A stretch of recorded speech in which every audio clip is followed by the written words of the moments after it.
মিয়ার বলে খেলাকে কবর দিয়ে এই নাচ গান উরুস এই ফাহেসা কাজকে কবর দিয়ে আল্লাহ ওলি শেখ আব্দুল জব্বার রহমতুল্লাহ আলাইহি ওলায়েতের পাওয়ারে সেখানে জবরে সিরত দুদিন ব্যাপী রাসূলুল্লাহর জীবনী আলোচনা হয়ে গেছে।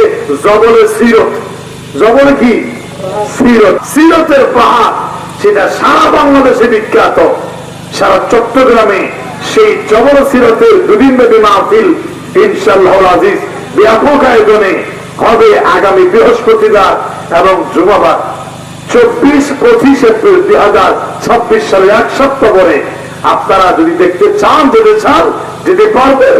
আল্লাহর ওলিরা সেই বলি খেলাকে, নাচ গানকে কিভাবে রাসূলুল্লাহর সিরতের মিলাদের আলোচনায় জবর সিরত উপহার দিয়েছেন, বলেন সুবহানাল্লাহ। দাওয়াত দিলাম আপনাদেরকে দেখার জন্য। বাইবেল সব একটি দরবার আছে, আপনারা কি শুনেছেন? সেটা সিনের নাম শুনেছেন? বাইবেল সব গাঙ্গিয়া যেমন একটি দরবার আছে, বাইবেল সব একটি দরবার আছে, আপনারা শুনেছেন? একটু হাত তুলতে, কারা কারা শুনেছেন? বাইবেল সরব দরবার কক্সবাজারও আছে। কক্সবাজার বাইবেল সরব চক্ষু হাসপাতাল আছে, সারা বাংলাদেশে বিখ্যাত।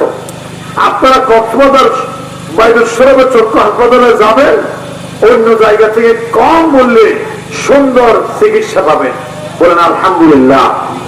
তো বাইবেল শরীফের প্রধান রূপকার যিনি হাদি জামান শেখ আব্দুল জব্বার রহমতুল্লাহ আলাইহি, তিনি ছিলেন একটি সমাজ সংস্কারক।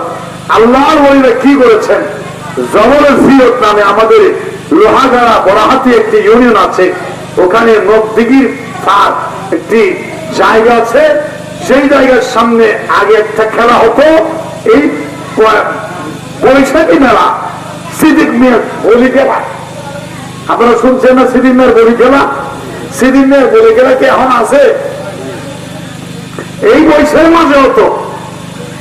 এখন যেমন বলি খেলার নামে, বৈশাখী মেলার নামে আজকেও দেখলাম পটিয়া শহরের বিভিন্ন জায়গায় একেবারে নববর্ষের শুরুতে বৈশাখী মেলা মাস ব্যাপী, 15 দিন ব্যাপী বলি খেলা, জব্বর মিয়ার বলি খেলা, পটিয়ার বলি খেলা বিভিন্ন জায়গায় এখনো আছে। সিদ্দিক মিয়ার বলি খেলাও সেই সময় ছিল।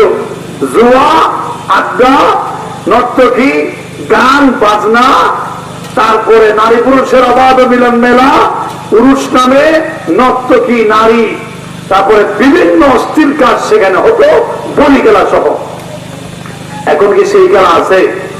যেই পাহাড়ে এই গুনার কাজ হতো, সেই পাহাড় থেকে